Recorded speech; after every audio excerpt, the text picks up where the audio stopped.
Assalamualaikum warahmatullahi wabarakatuh. Waalaikumsalam warahmatullahi wabarakatuh. Salam sejahtera untuk kita semua. Selamat pagi kakak, bos, dan teman-teman sekalian. Kami dari kelompok 2 yang terdiri dari saya, Alfan Tungkus, dengan NPM 2213036 sebagai moderator. Memperkenalkan diri, nama saya Sedelita dengan NPM 2213038 sebagai presentator.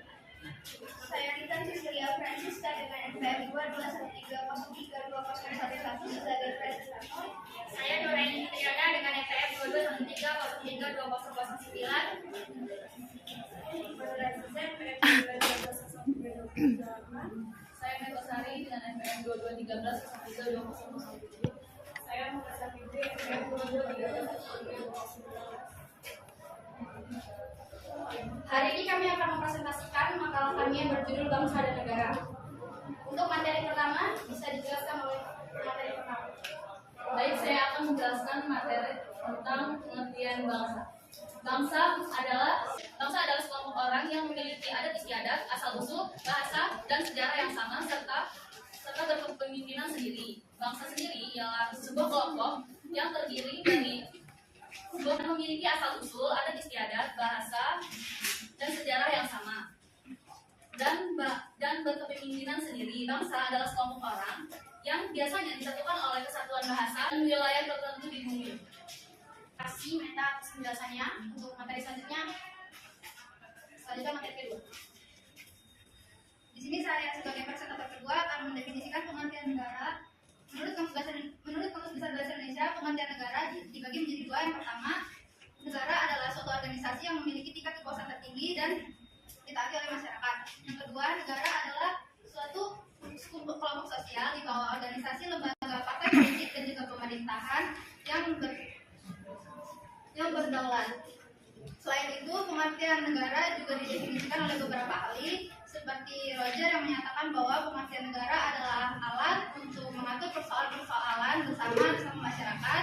Kemudian Max Weber yang mengatakan bahwa negara adalah suatu masyarakat yang memiliki hak monopoli dalam penggunaan kekuasaan fisik secara sah di dalam suatu wilayah. Terima kasih.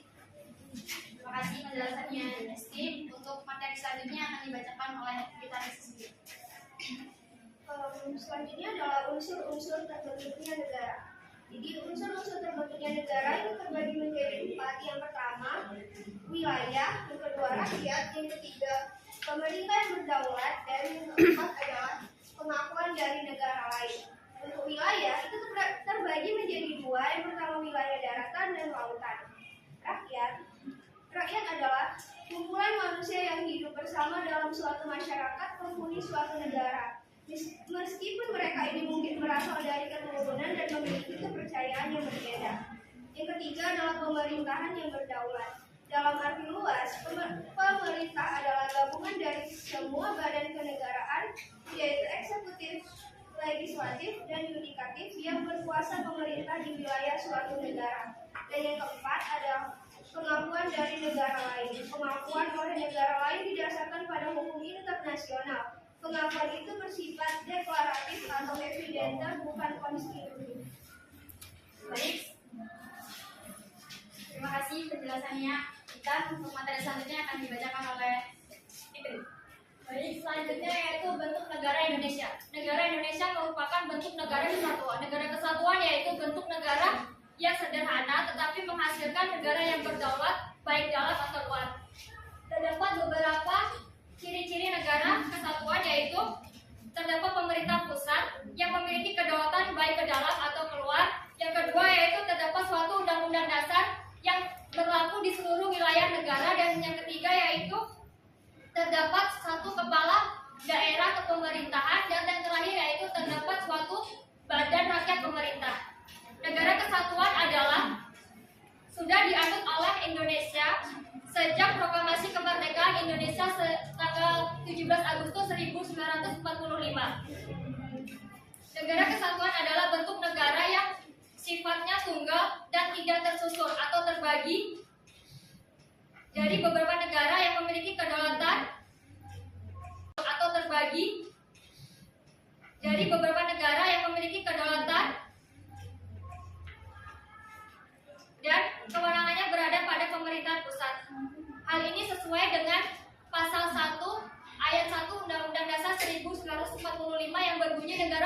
kesatuan Indonesia yaitu berbentuk republik. Dan ayat kedua yaitu kedaulatan berada di tangan rakyat dan dilaksanakan menurut Undang-Undang Dasar. Kedaulatan berada di tangan rakyat artinya Indonesia menganut sistem demokrasi yang dalamnya menjalankan pemerintahannya. Terima kasih penjelasannya Fitri. Untuk materi selanjutnya akan dijelaskan oleh Ima. Baik, selanjutnya proses terbentuknya negara. Asal mula terbentuknya suatu negara dapat dibedakan menjadi 3 proses. Yang pertama secara primer, yang kedua secara sekunder, dan ketiga secara teoritis. Yang pertama secara primer, terjadinya diawali dengan adanya keluarga yang memenuhi kekuasaan masing-masing. Adapun tahapannya yaitu persekutuan masyarakat atau suku, kerajaan, negara, dan negara demokrasi. Yang kedua, secara sekunder, terjadinya suatu negara lebih pada pendekatan nyata atau kenyataan.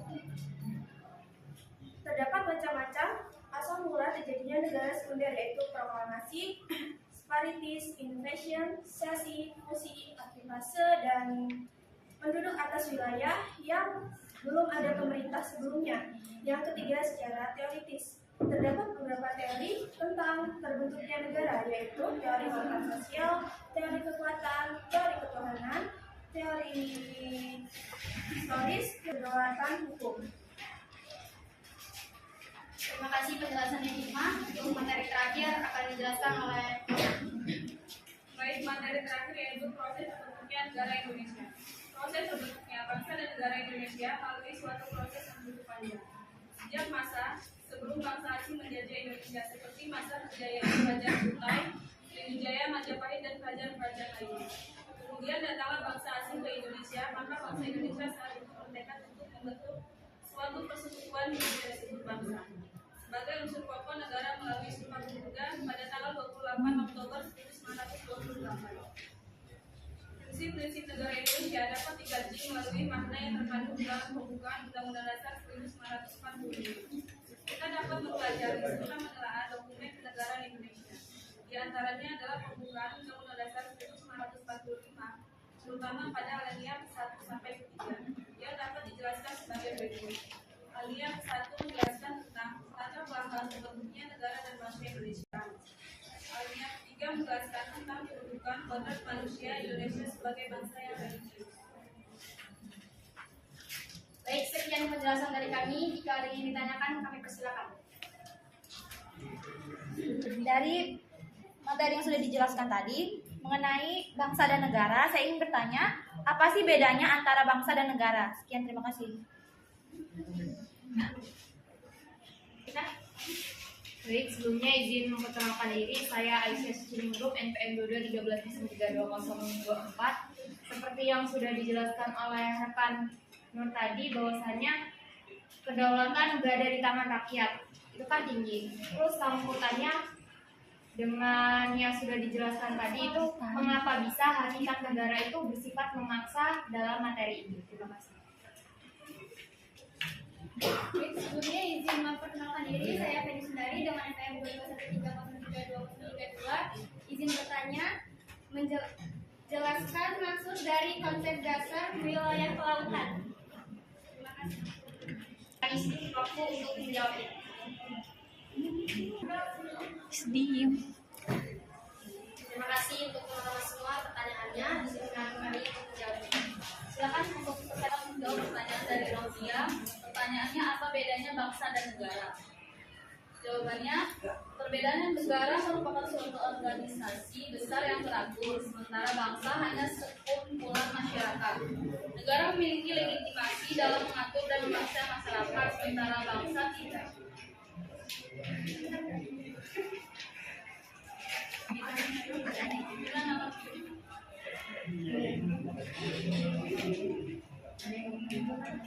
Apakah ada yang mau menambahkan? Ya.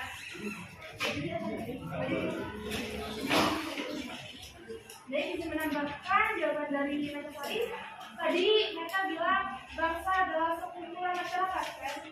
Nah di sini saya mau menambahkan bahwa rencana kumpulan masyarakat yang membentuk negara disebut sebuah bangsa.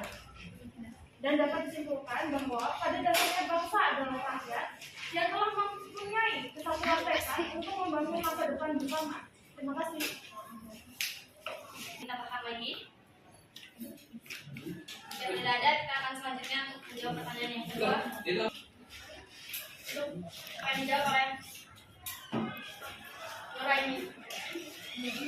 Baik, tadi pertanyaan dari saudari Cia yaitu salah satu unsur terbentuknya negara adalah lautan. Apa? Baik, tadi pertanyaan dari saudari Cia yaitu salah satu unsur terbentuknya negara adalah lautan. Apa yang maksud dari konsep dasar wilayah lautan? Baik, konsep wilayah lautan itu terdapat dua, yaitu konsep res nullius dan konsep res communis. Konsep res nullius yaitu konsepsi yang menyatakan bahwa laut dapat diambil dan dimiliki oleh setiap negara. Dan konsep res komunis yaitu konsepsi yang beranggapan bahwa laut adalah milik masyarakat dunia, tidak dapat diambil atau dimiliki oleh setiap negara. Cukup? Ada tanggapan lagi nggak? Apa dari kalian ada yang ingin menambahkan atau menyanggah jawaban dari presentator kami? Silakan.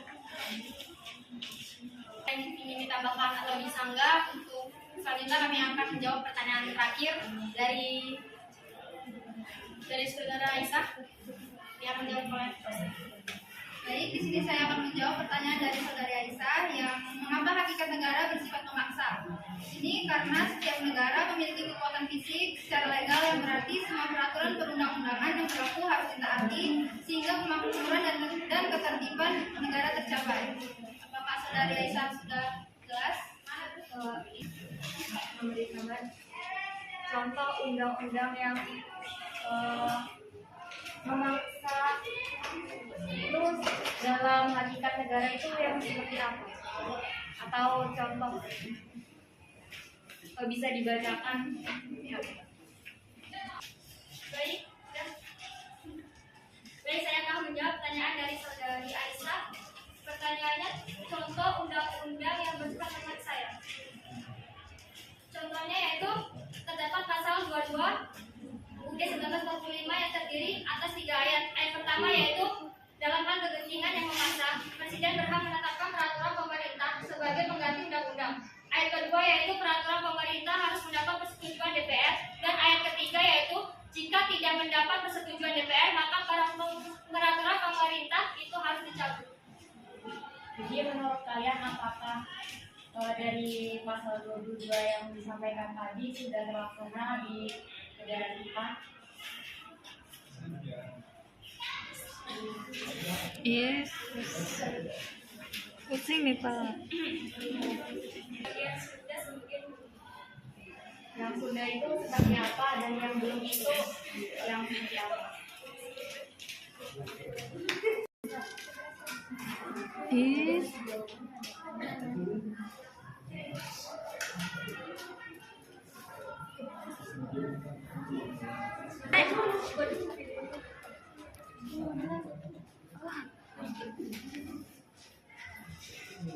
Jika ada teman-teman yang ingin menanggapi pertanyaan dari Aisyah, bisa dipersilakan. Menanggapi pertanyaan dari Aisyah tadi, bahwasannya ada yang terlaksana dan belum terlaksana. Kita ambil saja contoh dari anak anggota Ditjen Pajak RI yang sekarang ini. Bahwasannya dia sendiri ada mobil Rubicon yang dia nggak bayar pajaknya. Sedangkan kita rakyat biasa disuruh untuk bayar pajak. Padahal bapaknya sendiri adalah petinggi Ditjen Pajak RI. Itu adalah salah satu contohnya menurut saya itu. Dia kan anaknya nggak bayar pajak, sedangkan bapaknya itu petinggi pajak. Nah, sedangkan kita rakyat kecil harus membayar pajak. Pertanyaannya itu dari pasal itu yang sudah terlaksana apa dan yang belum terlaksana apa? Ya itu yang terlaksana kan kita sebagai Dan itu dari pasal berapa? Pasal yang disebutin tadi 22 ayat. Ayat berapa? 22 apa tadi? 22 ayat 1. Ada 3 Pak. Di antara Tapi kan pasal 22 ayat 1, 2, 3 itu dalam hal ihwal kegentingan yang memaksa, Presiden berhak menetapkan peraturan pemerintahan sebagai pengganti undang-undang. Yang kedua yaitu peraturan pemerintah itu harus mendapat persetujuan Dewan Perwakilan Rakyat. Yang ketiga, jika tidak mendapat persetujuan Nah, pasal 123 ini menurut saya kurang cocok untuk disampaikan dari masalah yang aku jelaskan tadi. Terus tadi rekan Nur Hayati kan saya pasal 123 ini sudah terlaksana apa belum? Beliau itu menjawab ada yang sudah, ada yang belum. Nah, dari pasal 123 ini yang sudah terlaksana itu yang mana dan yang belum yang mana? Terima kasih.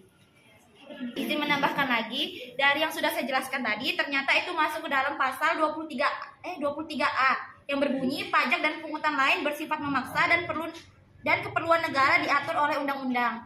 Jadi bukan yang dijelaskan Nuraini tadi. Dia masuknya ke pasal 23A. Sekian, terima kasih.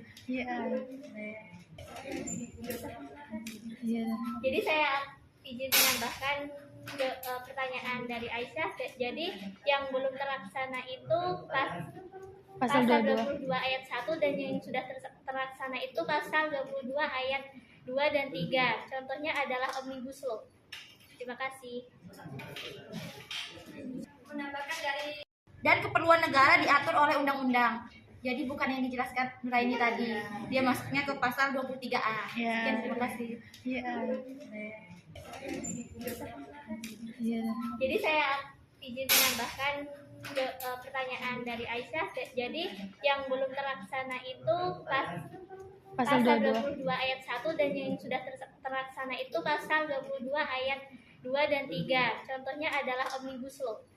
Terima kasih. menambahkan dari saudari Rifka, menurut saya pasal 1 itu sudah terlaksana. Soalnya peraturan pemerintah sebagai pengganti undang-undang itu menurut saya sudah terlaksana sih. Yang kedua itu peraturan pemerintah itu harus mendapatkan persetujuan dengan peraturan rakyat yang benar, itu sudah terlaksana. Dan yang ketiga yaitu jika tidak mendapat persetujuan maka peraturan pemerintah harus dicabut.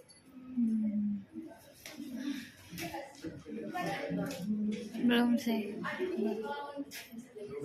Itu kalau menurut saya itu belum pasal 3. Udah.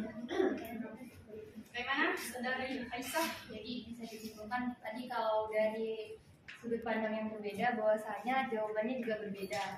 Kalau dari saudara Rinka yang belum terlaksana itu pasal 1, kalau dari saudara pemateri itu yang belum terlaksana pasal 3. Jawabannya subjektif. Udah. Terima kasih.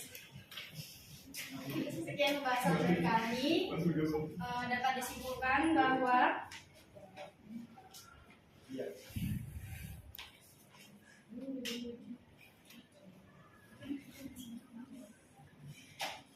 konsep bangsa memiliki dua pengertian, yaitu bangsa dalam pengertian sosiologis antropologis dan bangsa dalam pengertian politis. Negara adalah suatu wilayah di permukaan bumi yang kekuasaannya baik politik, militer, ekonomi, sosial maupun budayanya diatur oleh pemerintahan yang berada di wilayah tersebut. Secara umum dalam konsep teori modern dan negara terbagi ke dalam dua bentuk, negara kesatuan dan negara serikat. Sifat negara secara umum yaitu sifatnya memaksa, memonopoli, dan sifat mencakup semua. Sekian dari kami. Terima kasih atensinya teman-teman. Kami akhiri. Wabillahi taufiq wal hidayah. Wassalamualaikum warahmatullahi wabarakatuh. Waalaikumsalam warahmatullahi wabarakatuh.